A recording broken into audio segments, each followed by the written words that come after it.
नमस्कार दोस्तों, the education power channel पर आपका फिर से स्वागत है। शिक्षा विभाग बिहार सरकार से जुड़ी एक और अपडेट लेकर के आया हूं। जैसा कि आप सभी जानते हैं, 9 अक्टूबर 2024 को माध्यमिक शिक्षा निदेशक के द्वारा और प्राथमिक शिक्षा निदेशक के द्वारा एक प्रेस विज्ञप्ति जारी किया गया था। क्या है मामला, मैं आपको पूरी जानकारी दूंगा। कृपया वीडियो को अंत तक देखें। जैसा कि आपके स्क्रीन पे दिख रहा है प्रेस विज्ञप्ति, ये माध्यमिक शिक्षा के जो निदेशक हैं उनके द्वारा जारी किया गया था। इसमें दिया गया है, राज्य में माध्यमिक एवं उच्च माध्यमिक शिक्षा के सर्वव्यापीकरण हेतु 6421 माध्यमिक विद्यालय विहीन पंचायतों में उच्च माध्यमिक विद्यालय की स्थापना की गई है। जैसा कि आप सभी जानते हैं, बिहार राज्य के लगभग सभी पंचायतों में उच्च माध्यमिक विद्यालयों की जो है स्थापना की गई है, जो सीआरसी कहलाता है। यानी पंचायत में, सभी पंचायत में एक उच्च माध्यमिक विद्यालय है जिसमें 10+2 तक की पढ़ाई होती है। इन विद्यालयों में पंचायती राज संस्थानों एवं बिहार लोक सेवा आयोग के द्वारा शिक्षकों की नियुक्ति की गई है। उसमें बहुत से नियोजित शिक्षक कार्यरत हैं और बहुत से विद्यालय अध्यापक हैं जिनकी नियुक्ति बिहार लोक सेवा आयोग के द्वारा की गई है। विद्यालयों में उपस्थित रहकर गुणवत्तापूर्ण शिक्षण कार्य करना ही शिक्षकों का दायित्व है। विद्यालय में शिक्षक को जो है लगातार कक्षा लेना है और गुणवत्तापूर्ण शिक्षण का कार्य करना है, ये उनका कर्तव्य है। ऐसा निदेशक माध्यमिक शिक्षा ने माना है और ये कर्तव्य सभी शिक्षकों का भी होना चाहिए। शिक्षकों से गैर शैक्षणिक कार्य लेने से बच्चों की पढ़ाई बाधित होती है। गैर शैक्षणिक कार्य करने से बच्चों की क्या होती है? पढ़ाई बाधित होती है। आप शैक्षणिक कार्य करने के लिए स्कूल में हैं और आपकी प्रतिनियुक्ति कोई अगर दूसरे कार्य में हो जाती है, मान जाते हैं आप गणित विषय पढ़ाते हैं, अगर आपका प्रतिनियोजन किसी दूसरे कार्य में हो जाएगा एक सप्ताह के लिए, तो एक सप्ताह बच्चों को गणित कौन पढ़ाएगा? ऐसी स्थिति में बच्चों का जो है पढ़ाई बाधित होता है। बाधित होने का मतलब सिर्फ दूसरे कार्य में प्रतिनियुक्ति ही नहीं, विद्यालय के बहुत सारे ऐसे कार्य हैं जिसको करने में बच्चों का जो है पढ़ाई बाधित होता है। गैर शैक्षणिक कार्य शिक्षकों को ही करना पड़ता है, जैसे ई शिक्षा कोष में बच्चों की एंट्री, बहुत तरह का कार्य होता है दोस्तों, जिससे बच्चों की पढ़ाई बाधित होती है। इसीलिए जो है प्रत्येक विद्यालय में एक विद्यालय सहायक का पद सृजन करने हेतु निर्णय लिया गया है। जैसा कि पिछले कैबिनेट के मीटिंग में जो है ये निर्णय लिया गया था बहुत दिन पहले कि इस गैर विद्यालयों में जो है गैर शैक्षणिक कार्य के लिए विद्यालय में एक विद्यालय सहायक का होना आवश्यक है, जिसका पद को जो है सृजन कर लिया गया था। यानी पूरे बिहार में 6400 जो उच्च माध्यमिक विद्यालय हैं उसमें एक विद्यालय सहायक की बहाली होगी। उक्त के परिप्रेक्ष्य में ही मंत्री परिषद द्वारा प्रत्येक उत्क्रमित नव स्थापित उच्च माध्यमिक विद्यालय में एक पद अर्थात कुल 6421 विद्यालय सहायक के पदों को सृजन हेतु स्वीकृति दी गई है। 6421 पदों पर विद्यालय सहायक की भर्ती के लिए कैबिनेट ने मुहर लगा दी है।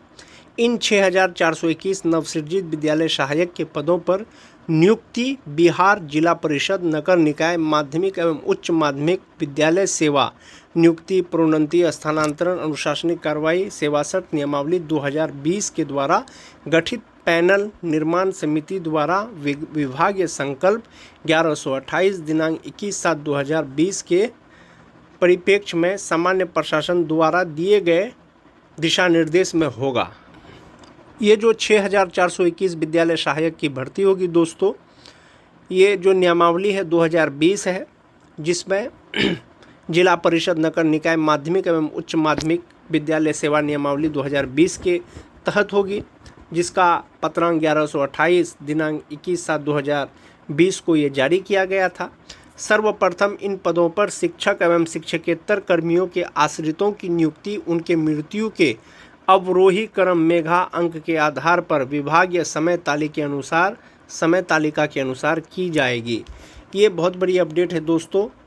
जो विद्यालय सहायक की भर्ती होगी उसमें सर्वप्रथम शिक्षक शिक्षकेतर कर्मियों के आश्रितों, मतलब अनुकंपा में जो पद पर रहते हुए जिनकी मृत्यु हो गई, आकस्मिक मृत्यु हो गई है, उनके जो आश्रित हैं उनको अनुकंपा के आधार पर जो है इसमें सबसे पहले नौकरी मिलेगा। अब अवरोही क्रम मेघा क्रमांक के आधार पर मिलेगा, जो विभाग है उसका समय तालिका जो है डिसाइड करेगा। इस पद पर नियुक्ति हेतु योग्यता इंटरमीडिएट रखी गई है। विद्यालय सहायक के लिए जो योग्यता रखी गई है वो इंटरमीडिएट रखी गई है, सिर्फ इंटरमीडिएट। वो इसलिए रखी गई है दोस्तों, कोई टीचर हैं, कोई शिक्षक हैं, पुराने वेतनमान वाले शिक्षक हैं, 34,540 वाले शिक्षक हैं, नियोजित शिक्षक हैं या विद्यालय अध्यापक हैं, ईश्वर ना करे कि आकस्मिक किसी की मृत्यु हो जाती है तो अनुकंपा में नियुक्ति के लिए अभी का जो नियम है, शिक्षक बनने के लिए सारे क्राइटेरिया उनको पूरा करना होगा, उसको ट्रेन होना पड़ेगा, उनको टीटी, बीटेट, सीटेट पास करना पड़ेगा, तब उसको जो है अनुकंपा में नौकरी होगी।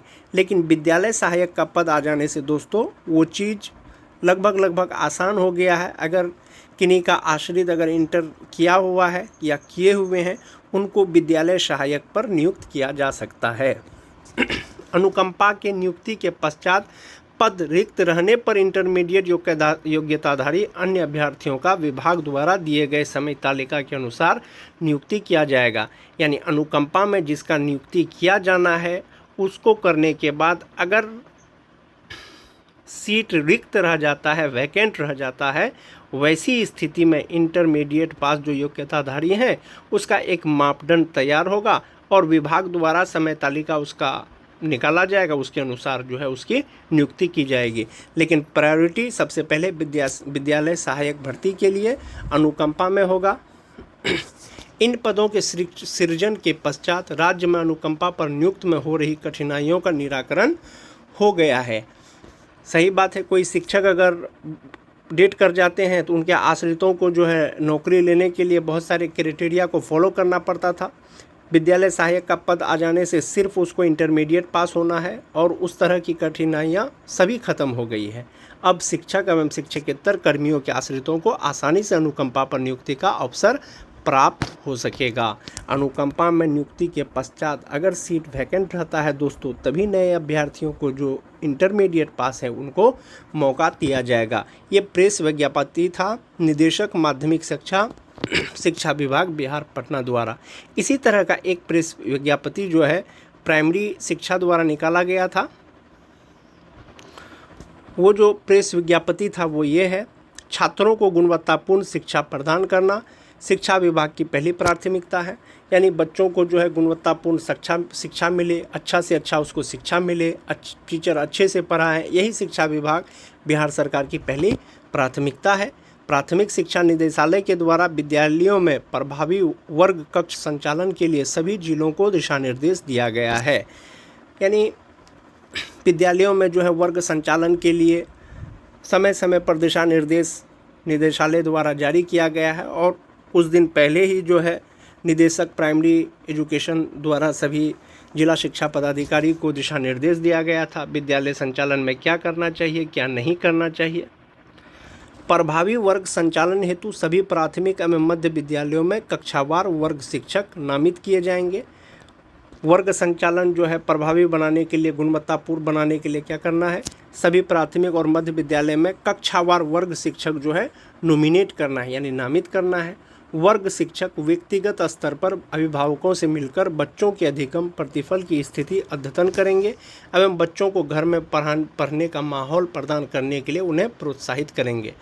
शिक्षक क्या करेंगे, जो नॉमिनेट शिक्षक होंगे, जो एक कक्षा के नामित शिक्षक होंगे, वो बच्चों के अधिगम प्रतिफल को स्थिति को जानेंगे, उसका अद्यतन करेंगे, अध्ययन करेंगे। उसके बाद बच्चों को जो है घर पर पढ़ने का माहौल कैसे बनाना है या घर पर कैसे पढ़ना है, ऐसा उनको प्रोत्साहित करेंगे और उनके जो अभिभावक हैं उनको भी इस बात के लिए प्रेरित करें कि घर में बच्चों का पढ़ाई का एक माहौल क्रिएट करें ताकि बच्चे जो स्कूल से पढ़ के जाते हैं उसको जो है अच्छे से घर में पढ़ सके, सीख सके।